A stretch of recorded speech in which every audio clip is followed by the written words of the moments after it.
Okay, sports fans, so here's where we're at. This is the 1980 Sportster Ironhead. As you can see, not much has happened from the last video. Moved my other bike out of the way and got it charging, so we have a little bit more room to work here. Anyway, here's where we're at. This is what I'm attempting to do.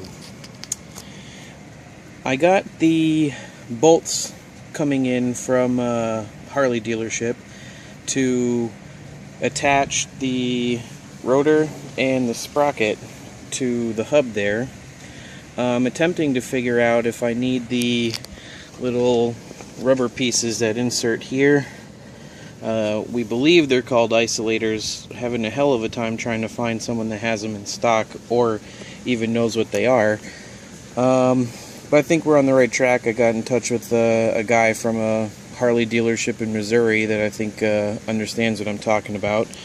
I got those on order, and we'll see what happens when they come in. I'm trying to figure out if I need them for both sides, for the sprocket and the brake rotor, if I need them at all, that type of deal. I got a couple questions out on some forums, but I guess it's a newbie question or something, because people don't necessarily seem to want to answer this particular question. Anyway, well, here's the closer look at the components. This is the brake light I'll probably be running. This is a little Ratfink character there with the axle placement, so it'll hang off of the axle bolt there. This is the little bracket that was fabbed up in the CBR front brake we'll be using as a rear brake. I'm thinking of trying to get it to mount somewhere in here for a pretty clean look, but I'm not sure how that's going to work with the axle adjuster. That's the plan. We'll see how it goes. Then for the sprocket over here, same deal. I got the bolts on order, trying to figure out if we need the little isolators to go into here or not. I'll probably order them and see how it works. Okay, and we're back. Someone approached me in my driveway. Anyway, so yeah, that's where we're at. We're trying to attach the sprocket to that hub, trying to figure out if we need the isolators or not. I'm pretty sure we do, given by the clean little patches here. It looks like what's kind of left over from someone running those little isolators. Then the next piece is, I'm still working on spacers. I bought some PVC to try and get some closer measurements. Yeah, I took some measurements with the tape measure, and I'm just not exactly sure if I'm doing it right, so I'm going to get some PVC. I'll mock the sprocket up here so I get a base of about how much I'm going to need and where it's going to sit, and then I'm trying to figure out if the spacers need to go all the way to the wall here, or if I just need to fill this gap. I'm not exactly sure what to do here, since this is a pretty custom deal here, but we'll get that worked out. Same thing with the front. As I said in the other previous video, if you haven't watched it, go back and watch that. It'll give you an insight into the project. But I have no spacers. Well, I have some spacers, but they're not right for the front. This one I'm pretty sure is standard. Center it up and put the blocks in there. I don't think I'll have too much of a problem on this, since I'm not running a front brake or anything. But I just want someone who knows and can give me a little guidance to make sure I'm on the right path. As you can see, the bike looks too good to really screw it up with something like spacers or throw some bearings or whatever. The next thing I'm working on is trying to figure out a cool place to mount the coil. I know most people do it in this area here. I'm not opposed to that.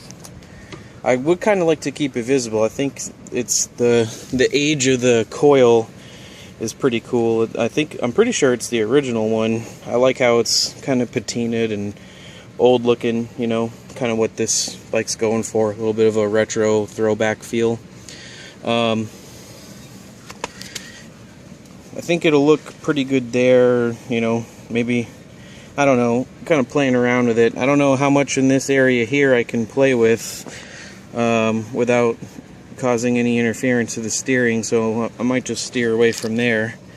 I was thinking about maybe building a bracket to put it off over here, but I don't know, again, how close I can get to the cylinder. I'm not sure how susceptible these are to heat or anything, but we'll get that figured out.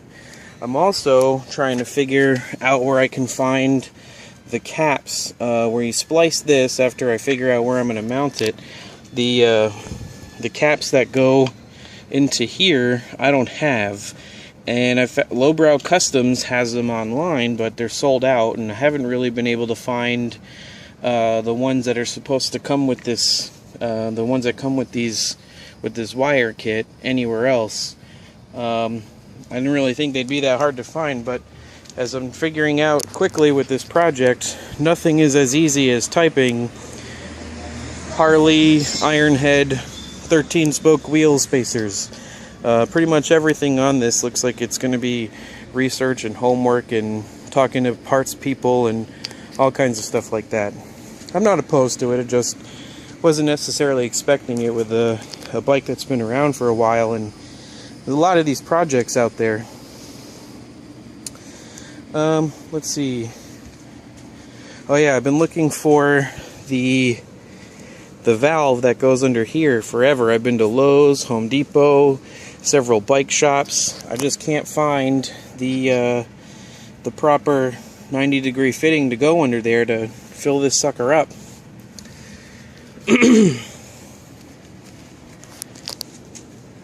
Let's see, what else is there?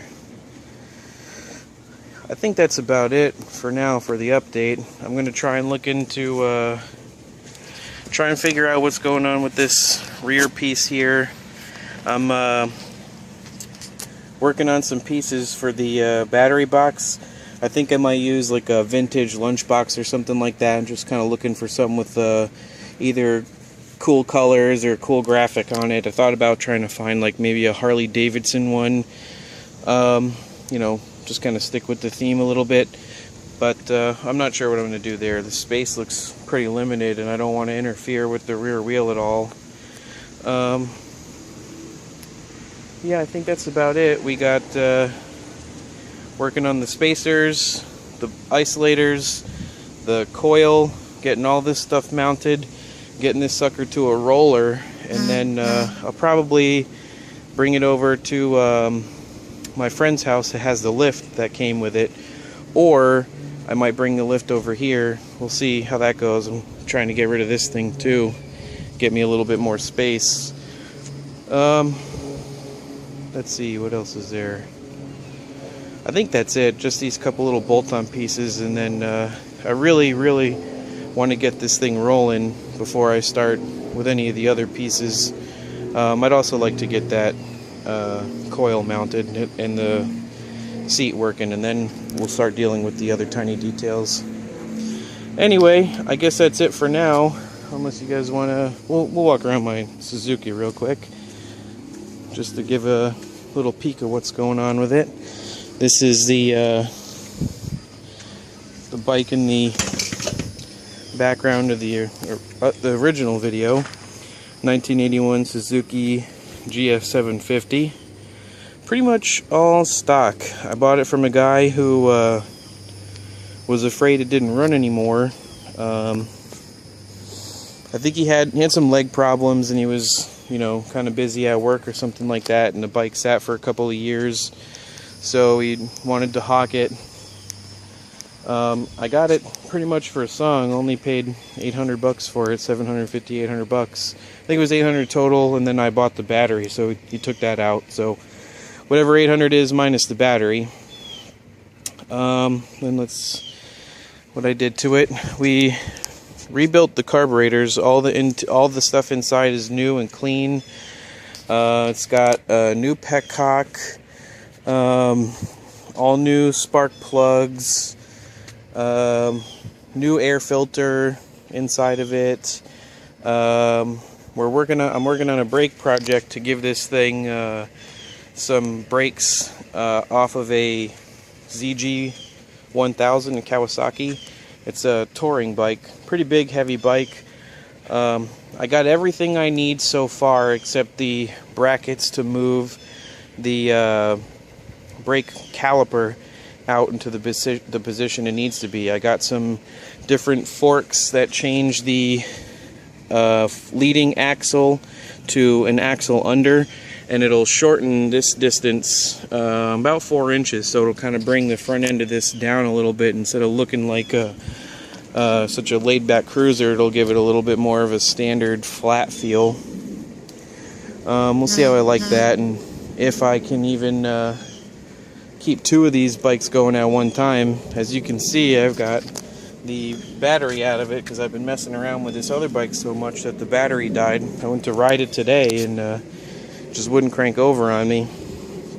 Anyway, I'll probably do a couple of videos on this bike on its own at some point when I finish the Harley or get it to a point where I can ride it. Well, alright sports fans, that's it for now.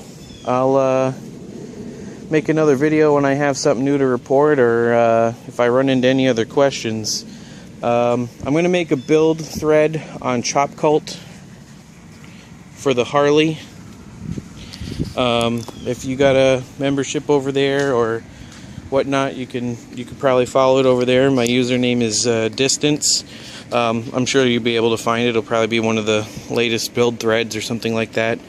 Anyway, hit me up there or on Instagram. I'll put some of that stuff I'll put all the links in the description and whatnot. Anyway, thanks for watching.